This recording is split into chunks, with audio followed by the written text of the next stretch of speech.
Good morning. I was sitting up front and looking over the congregation and reminiscing. Dale had mentioned in the previous service about the different places that we have worshiped. And, looking, it's been roughly 37 years that we've gone to Colburn Road, and I was thinking about how many babies I've held in 37 years. And some of those babies now are married and have children of their own. And how many of you have, affected my life in such a great way. Just not mine, but my family's, and the dedication that you've had. If there's one theme that I'd like to talk about this morning, it's our level of commitment. And I feel I was led to pick out of Daniel, the 3rd chapter. It's a little lengthy, but I can't leave any part of this out. So if you have your scriptures and want to turn to the 3rd chapter of Daniel, I'm going to start at the 5th verse and go all the way to the end. But like I said, I have to read all of it because it's so essential, each part of it. And it starts off and it says, that at what time you hear the sound of the cornet, the flute, the harp, the sackbut, some of these I can't pronounce, a dulcimer, and all kinds of music, you fall down and worship the golden image that Nebuchadnezzar the king has set up. And whoso falleth down and worship shall the same hour be cast into the midst of the burning fiery furnace. Therefore, at the time when all the people heard the sound of the cornet, flute, harp, and all kinds of music, all the people, the nations, and the language fell down and worshiped the golden images that Nebuchadnezzar the king had set up. Wherefore, at that time, certain how do you say that word? Chaldeans came near and accused the Jews. They spake and said to the king Nebuchadnezzar, O king, live forever. Thou, O king, hast made a decree that every man shall hear the sound of the cornet, the flute, the dulcimer, and all kinds of music, shall fall down and worship the golden image. And whoso falleth down not and worshipeth, that he shall be cast into the midst of the burning fiery furnace. There are certain Jews whom thou hast set over the affairs of the province of Babylon, Shadrach, Meshach, and Abednego. These men, O king, have not regarded thee. They serve not thy God, nor worship the golden image which thou hast set up. Then Nebuchadnezzar, in the rage and fury, commanded to bring Shadrach, Meshach, and Abednego. Then they brought these men before the king. Nebuchadnezzar spake, and he said unto them, Is it true, O Shadrach, Meshach, and Abednego, do not ye serve my God, nor worship the golden image which I have set up? Now if ye be ready, that at what time ye hear the sound of the instruments and all kinds of music, fall down and worship the image which I have made. Well, but if you worship not, ye shall be cast the same hour in the midst of the burning fiery furnace. And who is that God shall deliver you out of my hands? Shadrach, Meshach, and Abednego answered and said unto the king, O Nebuchadnezzar, we are not careful to answer thee in this matter. If it be so, our God whom we serve is able to deliver us from the burning fiery furnace, will and he will deliver us out of thy hands, O king. Did they know already what was going to happen to him? Or did they have such great faith in believing and have such a commitment in their life that they didn't fear because they did what their calling and purpose was? But if not, be ye known unto thee, O king, that we will not serve thy God, nor worship the golden image which thou hast set up. Then when Nebuchadnezzar, full of fury, and the form of his visage was changed against Shadrach, Meshach, and Abednego, therefore he spake and commanded that they should heat the furnace 7 times more than it was wont to be heated. And he commanded the most mighty men that were in his army to bind Shadrach, Meshach, and Abednego, to cast them into the fiery furnace. Then these men were bound in their coats, their hosens, and their hats, and their other garments, and were cast in the midst of the burning of the fiery furnace. Therefore the king's commandment was urgent, and the furnace exceedingly hot, and the flames of the fire slew those men that took up Shadrach, Meshach, and Abednego. And these 3 men, Shadrach, Meshach, and Abednego, fell down, bound in the midst of the burning fire furnace. Then Nebuchadnezzar the king was astonished, and rose up in haste, and spake and said unto his counselors, Did not we cast 3 men into the midst of the fire? They answered and said unto the king, True, O king. He answered and said, Lo, I see 4 men loose, walking in the midst of the fire, and they are no hurt, and the forms of the 4th is like the Son of God. Then Nebuchadnezzar came near to the mouth of the burning fiery furnace, and spake and said, Shadrach, Meshach, and Abednego, ye servants of the Most High God, come forth and come hither. Then Shadrach,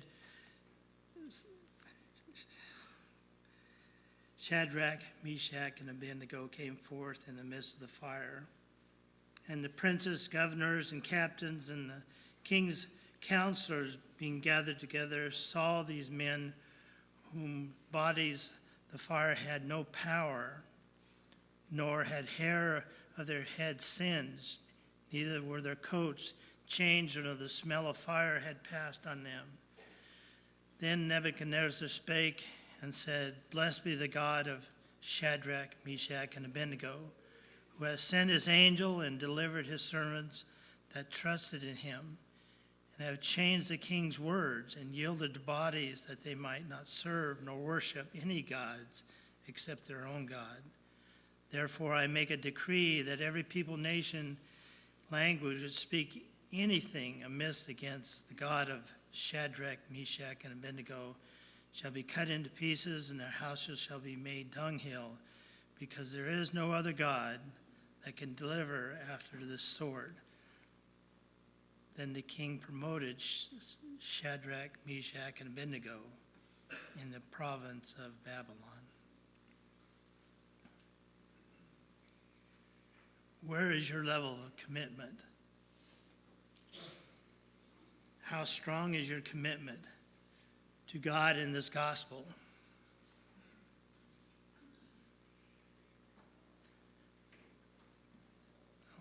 I want to read a few things that I have written down just because I want to make sure that it's clear my point today about our level of commitment. We are called to be the people of God. We are called to love the Lord with all our heart, might, mind, and strength. We are called to be obedient in all things, in all ways. We are called to be willing servants. We cannot serve 2 masters.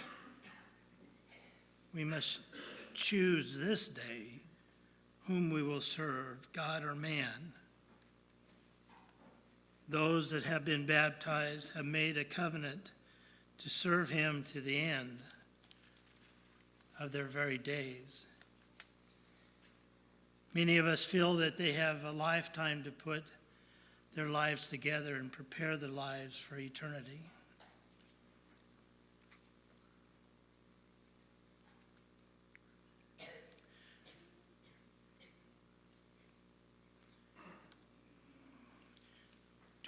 Do not procrastinate that day. For I feel it comes soon. And what greater joy can be found than in the service of our Lord? What is your reasonable service to him? Do you seek him every day to find what is a reasonable service and what that might be? Do you challenge yourselves and your life in fulfilling your calling? Or do you wait for him to tell you what that is? Be doers and seekers every day, that he will lead your path. Don't sit idly waiting for him. We are called to be doers of the word.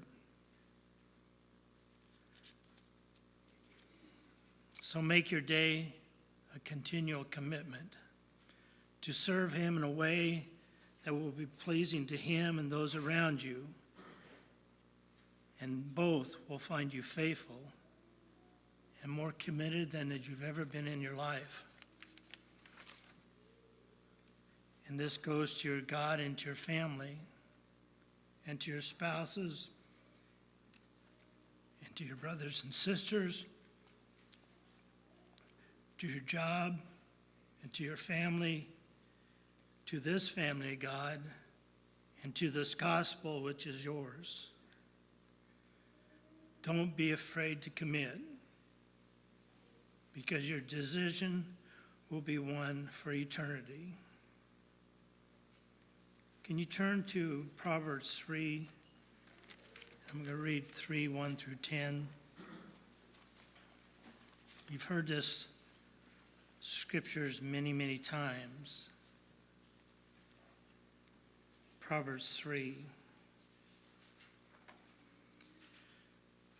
My son, forget not the law, but let thine heart keep my commandments. For length of days and long life and peace they add to these. Let not mercy and truth forsake thee.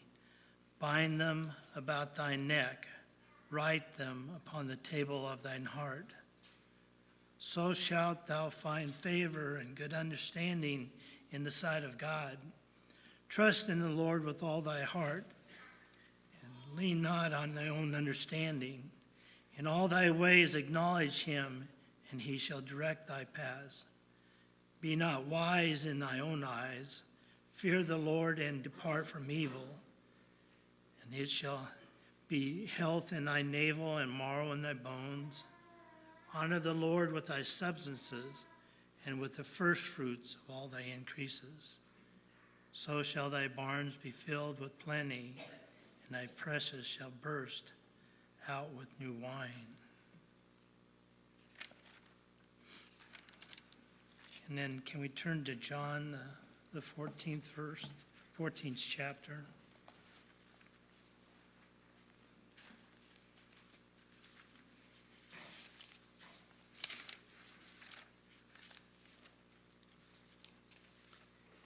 And we'll read 1 through 7. Let not thy heart be troubled. Ye believe in God, believe also in me. In my Father's houses are many mansions. If it were not so, I would have told you. I go to prepare a place for you. And when I go, I prepare a place for you, and come again and receive you unto myself, that where I am, ye may be also. And whither I go, ye know, the way you know. And Thomas said unto him, Lord, we know not whither thou goest. How can we know the way? Jesus said unto him, I am the way, the truth, and the life. No man cometh unto the Father but by me. If ye had known me, you should have known the Father also. And from henceforth ye know him and have seen him. Philip said unto the Lord, Show us, Father, and it suffices us. Jesus said unto them, Have I been so long with you, and yet hast thou not known me, Philip? He that has seen me has seen the Father, and knoweth, saying thou then, Show us the Father. Believest thou not that I am in the Father, and the Father in me? And the words I speak unto you, I speak not of myself, but of the Father that dwelleth in me. He doeth the work. Believe me that I am in the Father, and the Father in me, or else believe me for the very work's sake. Verily, verily, I say unto you, he that believeth on me, the works that I do, he do also, and greater works shall he do, because I go unto the Father. And whosoever shall ask in my name, that will I do, and the Father may be glorified in the Son. If you ask anything in my name, I will do it. If you love me, keep my commandments. So this day, the Lord's Day, he speaks to all, and he speaks so clearly and so plainly. If you have not made your covenant with the Lord, seek him. Go to your quiet places and ask him. Because he says, if you don't ask, I can't tell you. But if you just simply ask, I will reveal that unto you. Find your level of commitment. We're all different, and he made us all different. We all have different personalities. We all have gifts and talents. Find those and use them to the highest potential. As Jason has says, he loves you so dearly. Try to comprehend that, how much he loves you. Seek him each day. Pray with him each day, and he will find you.